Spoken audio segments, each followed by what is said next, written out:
Ito na nga yung part 2 ng aming Baluarte Gala.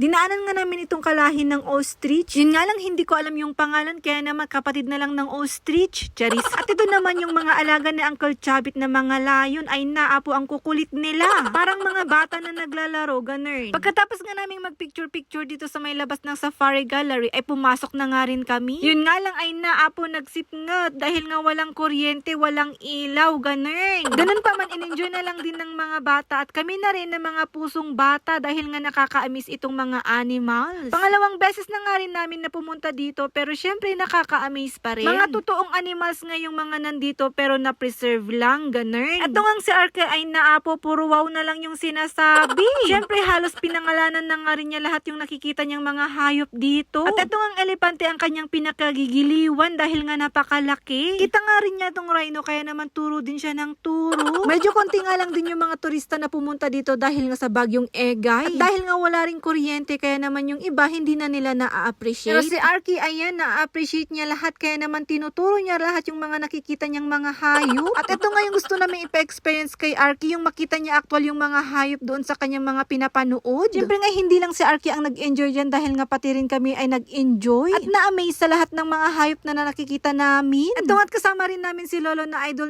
na nga si Uncle Chubby. Ay naapo intirumat lati pa picture na ni Lolo. Sa package B nga na kinuha namin ay mapupuntahan nga namin itong mga zebra. O, jiba, nabubuhay pala dito sa Pilipinas ang mga zebra. Meron nga din mga deer dito. Pero yun nga lang, sa sobrang init nga andun sila sa lilim. Parang mga kambing nga lang din pero iba yung sungay, ganun. At ito na nga yung babaeng zebra na buntis daw, kaya naman napakaganda. Hiniwalay nga rin siya doon sa lalaking zebra dahil nga buntis siya. Meron nga ding mga deer dito at tinanggalan nga sila ng sungay. Ay naapo, sana all, tinatanggalan ng sungay. Charis. Yung mga sungay ng mga deer na tinatanggal nila ay pinipreserve din daw nila. Tinatanong nga namin kung binebenta nila ay hindi nga daw. Buti na nga lang din hindi nila binebenta dahil wala rin naman kaming pangbili. Charis. Matanong lang ba para may matanong kay Manong tour guide? Charis. So ito na nga yung pinaka-last stop namin, itong Baluarte na ek-ek. Life size nga rin yung mga animals dito kaya naman amaze na amaze talaga si Arky Dandan. Kaso nga lang may beshi na malungkot doon, ayaw magpa-picture. Charis. Ay naapo na banugon kapi-picture kaya ayaw na niyang magpa-picture. Pero ito namang isang beshi ay naapo intirumat lakakapan ng deto'y buntot ti dinosaurun. Siguro nga'y amaze na amaze dahil nga napakalaki kaya naman ayan gustong gusto niyang niyayakap. Sa dami nga ng magkakaibang dinos dyan ay naapo ni isa wala akong alam na pangalan. Ta lahat yan klase ng dinos, ganun. At dyan na nga natapos yung pag-ikot namin dito sa may Baluarte at lahat naman so far nag-enjoy. Napadaan nga rin kami dito sa may bilihan ng mga souvenirs pero ay naapo literal na napadaan lang talaga. At dito pa nga ako sa Baluarte makakatikim ng scramble ay naapo. Syempre pagkatapos ng gala ito na at nagutom na nga kami lahat kaya yan kain muna tayo mga mommies and daddies. Dito nga sa pinagkainan namin ay malapit na nga kami dito sa may Calle Crisologo kaya naman dumiretso na rin kami dito mamasyal man din. Ngamne ay naapo nagtangtang tipudot na si Ka. Ito yung one day lang na umaraw nung kaaalis ng bagyong Egay kaya naman ayan sobrang init talaga. At ito naman yung bahay na gumuho noong nakaraang mga lindol ay naapo. Sayang garudiya kat ni nakapinpintas paymot piman. Iso nga nagpictureon ani Daddy Dandan. Dito nga kami bumili ng pasalubong kaso nga lang pinapatay yung camera ko. So yun hindi ko na na-videohan yung pagbili namin ng pasalubong pero ayan nakabili naman kami ng pasalubong. So ito na lang muna for today's video. Thanks for watching. Thank you so much Lord.